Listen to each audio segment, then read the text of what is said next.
I had just finished supervising a major installation in Spokane and was heading east on Highway 90 to visit an old friend, Joe Neely, who lived on the shore of Lake Coeur d'Alene in northern Idaho. This wasn't my first trip to the Pacific Northwest, but it was my first time in this part of Idaho. Joe and I had served together many years ago at Cherry Point, North Carolina. I knew his wife and the first of his 3 children and had visited them many times. When he left, we promised to stay in touch, and over the years we often sent each other postcards and letters. I hadn't heard from him in several months, so when I told him I would be in Spokane, he invited me to visit. I followed his directions and eventually found myself in front of his log home, built on a wooded bluff overlooking Lake Coeur d'Alene. When I pulled up, he came out the back of the house and we exchanged a hearty handshake and a manly hug.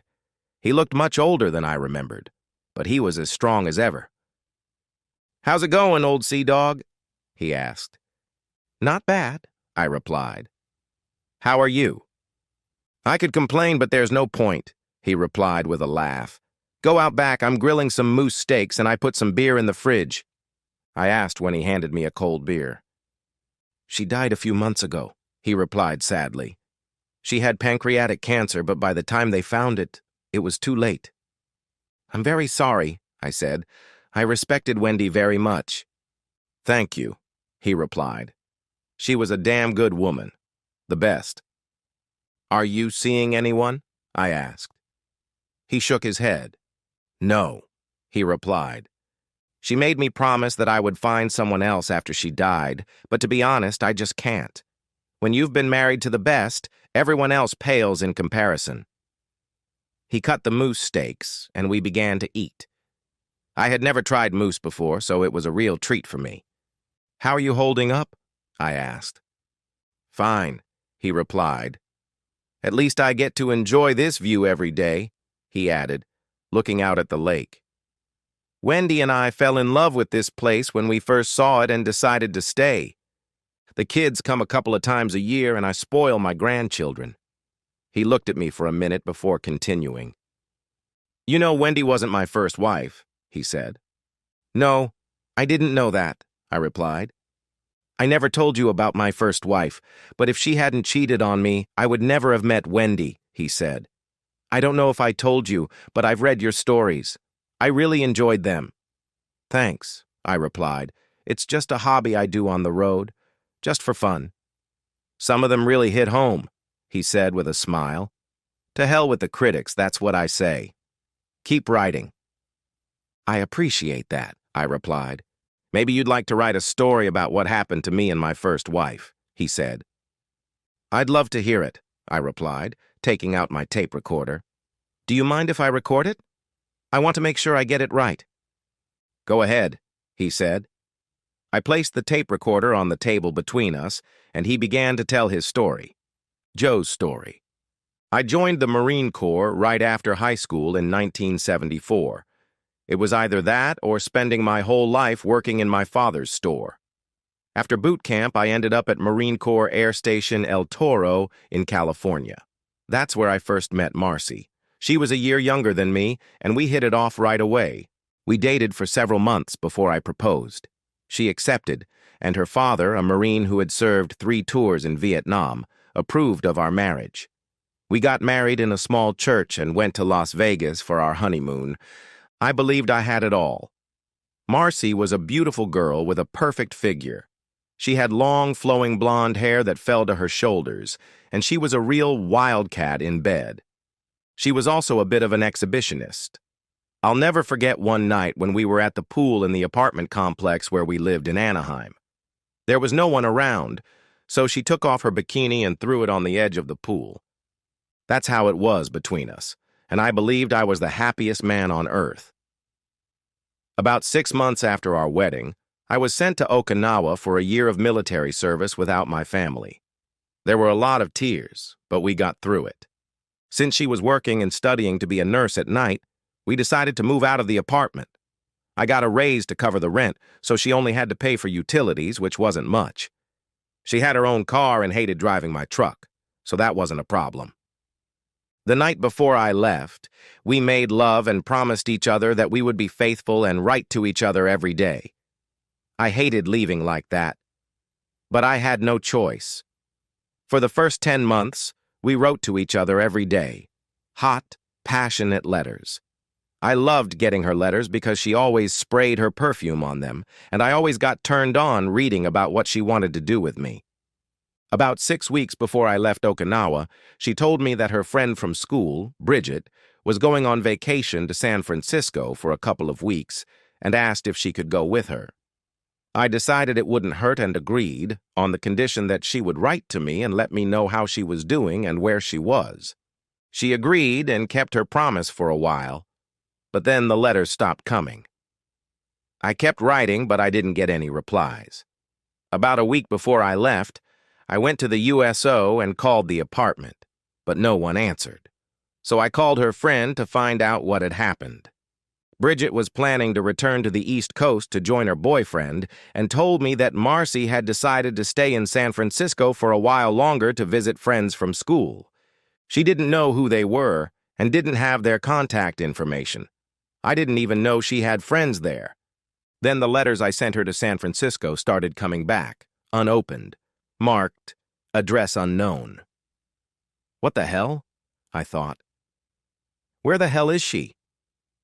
I started to get scared, thinking she might have been kidnapped or something worse. I called Marcy's parents, who were in San Diego at the time, to see if they knew where she was, but they said they hadn't heard from her in weeks. Keep in mind that in those days we didn't have cell phones, the internet, or any of that stuff.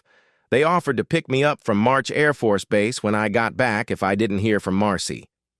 After thinking about it, I realized there could be several reasons why she hadn't called. Maybe she had taken a bus back to Orange County, so I decided to wait until I got home and hoped she would be there. The day before I left, I called home again, but no one answered. So I called her parents and told them what had happened. They weren't too happy with Marcy, but they agreed to pick me up and take me back to the apartment. As promised, they met me at Marsh and drove me back to the apartment. By then it was dark, and I didn't see any lights on in the apartment. Her father helped me carry my things inside. I opened the door and went in, hoping to find Marcy. Instead, I found a dusty apartment with no one in it. The apartment had been cleaned. Marcy was a fastidious housekeeper, but there was a thin layer of dust on everything, as if no one had been there for a long time. Her father and I looked around for any clues, but there was nothing to indicate that she had been there recently. Most of her clothes were gone, as were almost all of her jewelry. Her father noticed a pawn shop receipt on the dresser and handed it to me. I had no idea what she could have pawned, but I decided to call the pawn shop first thing in the morning. "Let me know if you find out anything," her father said as he left. "If there's anything we can do to help, give us a call." I thanked him and gathered my things. I looked around but couldn't find anything that might indicate where she might be. I went down to the garage and found that my car was still there.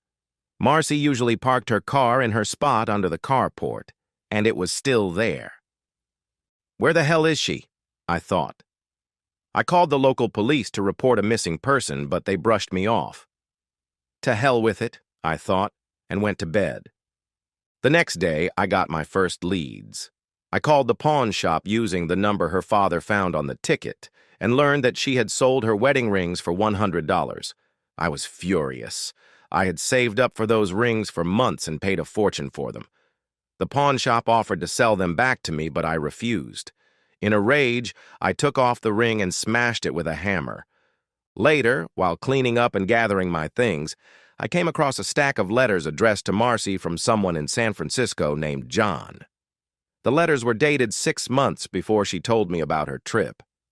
I couldn't believe she had left me like that, but I needed to know what was in those letters, so I started reading them. As you can imagine, they were just as passionate as the letters Marcy and I had written to each other. But I also learned something else. It became clear from the letters that Marcy and John had known each other since high school and had been seeing each other the entire time we were married, meeting before school or in the evenings when I was on duty at the base. I almost threw up when I read that. But that wasn't all. "Maybe I'll get pregnant by you and my husband will raise the baby. Wouldn't that be great?" said another letter. There were many more letters, and each one made me angrier. Finally, it became clear that Marcy and John had planned for her to stay with him in San Francisco.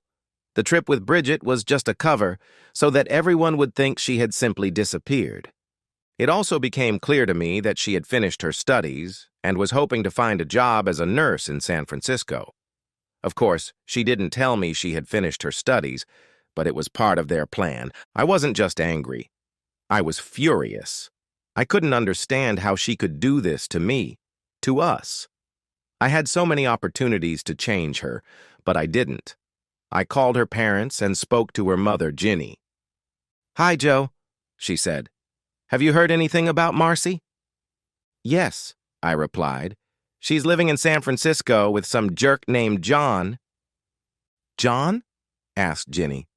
"John Calloway?" "Yes," I replied. "Did you know about this?" "No, Joe, I didn't," she said. "Marcy and John went to school together, but I believe she broke up with him when you two started dating." "No," I said. "It seems like she and John have been cheating on me behind my back throughout our entire marriage. They've been planning this for a long time." "My God, Joe," she said. "I'm so sorry. What are you going to do?" "I'm going to divorce her," I replied. "I understand," she said. "Is there anything we can do to help?" "Yes," I replied.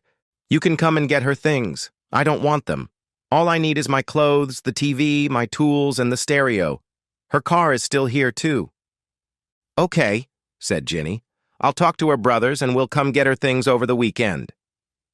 We ended the conversation, and I started looking through the phone book for a lawyer.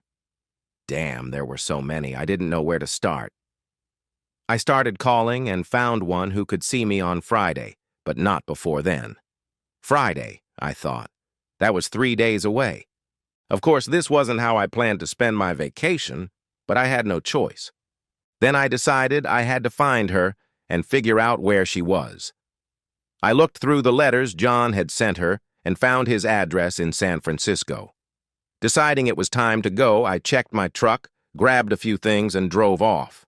I stopped by the bank, closed our accounts, and withdrew all our money. Marcy was already at the bank and had withdrawn about half of our savings, but I still managed to get a little over $3,500, which I figured would be enough if I was careful. I still had the money I had earned in Okinawa, and I believed it would help me get through this difficult time. The trip took me 8 hours after I made it through the traffic in Los Angeles and Orange County. When I arrived, I checked into a motel, bought a small camera and a fairly detailed map of the city and surrounding area. I studied the map and found the street and neighborhood that matched the address in John's letters. I decided to grab a bite to eat and get a few hours of sleep before starting my investigation. I had no intention of getting into a confrontation with that bitch, but I wanted to take a couple of pictures of the two of them together to show my parents and lawyer. Early the next morning, I drove to the neighborhood where John lived and found the apartment complex where he and Marcy were staying. I parked about 30 meters from the main gate and began to observe. I put on an old, worn baseball cap and sunglasses, hoping that would be enough to disguise myself. It didn't take me long to spot the two traitors. John and Marcy came out of the gate and walked to a red Mustang convertible. John was wearing shorts and a t-shirt, and Marcy was wearing a summer dress. I took out my camera and snapped a couple of pictures. Judging by how they were dressed, I decided they wouldn't be gone for long, so I waited. As he drove away, I memorized his license plate number, JONMRC. I ate one of the sandwiches I had brought with me and waited, and waited, and waited some more. Finally, they returned that same day. John got out of the car and opened the door for Marcy. He hugged her when she got out and kissed her. I waited a while to see which apartment they would go to and noticed that the apartment where John's car was not visible had no windows. I had all the evidence I needed, and I quietly drove away. After checking out of the motel, I returned to Orange County. I stopped at one of those photo labs that develop film quickly, and 2 hours later I had the photos and negatives. I had just enough time to get a couple of hours of sleep, so I took a quick nap, showered, and shaved before meeting with my lawyer. I took the photos, the pawn shop receipt, and John's letters and got back in the car. That's when I learned that California has a no-fault divorce system. It didn't matter that she had abandoned the marriage, sold the rings, and cheated on me the entire time we were married. Everything had to be split down the middle. The lawyer asked how much we had in the bank, and I told him the truth. Nothing. I also told him that she had already taken half of everything we had. I added that she earned more than I did, even though she worked part-time, and now she had a nursing degree. I showed him one of her pay stubs, which showed that her after-tax salary was almost double mine. He warned me not to try to hide anything, and I explained that I had just returned from a year-long assignment in Okinawa and was planning to move to the East Coast, so I couldn't just drop everything and run to court. He assured me that the law provided for such a possibility and that I would not have to appear in court in person. I gave him the address where Marcy and her lover were living and asked him to deliver the documents there. The lawyer took all the information and said the documents would be prepared and delivered to her in a few days. If all went well, he said, I would be a free man in 6 months. He gave me his business card and asked me to call him when I had a good mailing address in North Carolina. I gave him a cash advance and left. When I got home, I went to the manager's office and told him I was leaving on Monday morning. Then I turned off the utilities and started packing and cleaning up. When Marcy's family arrived on Saturday morning, they took all her things and drove Marcy's car back to San Diego. Well, what's going on? Her father asked before leaving. I took out the photos I had taken and the letters from John and showed them to him. He turned pale. That stupid girl, he said. I'm so sorry, Joe. I thought I had raised her better than that. You didn't do anything bad to them, did you? No, I said. I wanted to beat the crap out of that bastard, but I didn't. I decided she wasn't worth going to jail for. I don't hold a grudge against him. I did fix his car, though. He looked at me strangely. What do you mean? He asked. I told him how I had ruined his car and Marcy's dress. He laughed. It seemed like the right thing to do at the time, I said. He smiled and held out his hand. Stay in touch, Joe, he said. You'll always be welcome in our home. Thanks, I said. When the day was over, I went out for a beer and a hamburger, then came home and lay down on the floor, since everything else had been cleaned up. On Sunday, I finished cleaning and loaded my truck. I didn't have much, just my clothes, a TV, a stereo I bought in Okinawa, and my tools. When everything was loaded, I covered the truck with a tarp. Another night on the floor, and the next day I left, having gotten my apartment deposit and cleaning money. I still had some time, so I stopped by my parents' place in Texas for a few days, and then headed to Cherry Point, North Carolina. When I arrived, I still had over $2,500 in cash, plus the check for the apartment, so I opened a new account at a credit union and moved into the barracks. A couple of months later, I got word from my lawyer that the divorce was final. Apparently, Marcy had decided not to contest anything and didn't even ask for alimony. That evening, I celebrated at a bar in town, and that's where I met Wendy. She was drinking alone, so I offered her a drink, and she accepted. We started talking, and it turned out that she had just broken up with her boyfriend, whom she had caught with another girl. We were both a little cautious and didn't rush things, but after a few months of dating, we realized we were in love, and one night, she cornered me. Do you like sex? She whispered in my ear as we were dancing. At first, I thought she was just drunk. Yes, I do, I replied. Then take me home and show me, she said.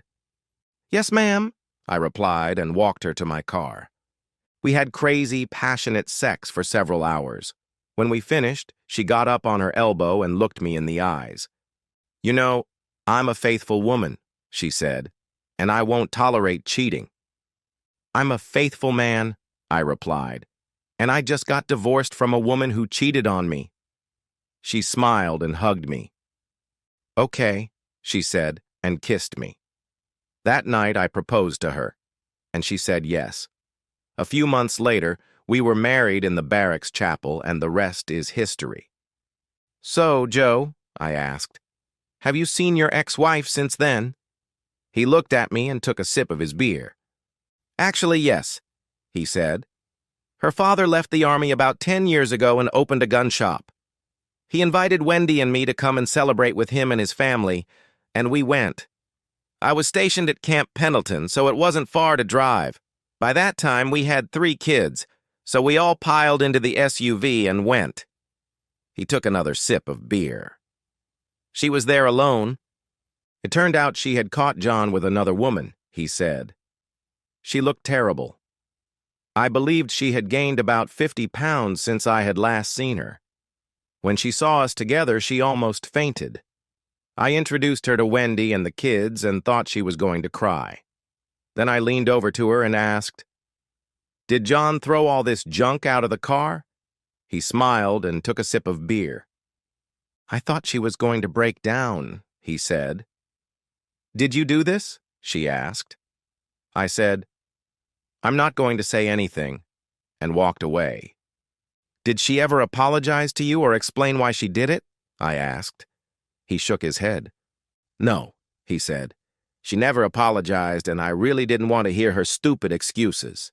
Besides, what's done is done, and no words can change that. He handed me a photo of himself with Wendy and their children. But one good thing came out of all this, he said. What was that? I asked. If Marcy hadn't cheated on me, I would never have met Wendy, and these 3 beautiful children would never have been born, he said. I think that's 4 good things, I said. He thought for a moment, smiled, and touched my beer bottle with his. Yes, 4 good things, he said. And don't forget the 6 wonderful grandchildren, and the number is growing.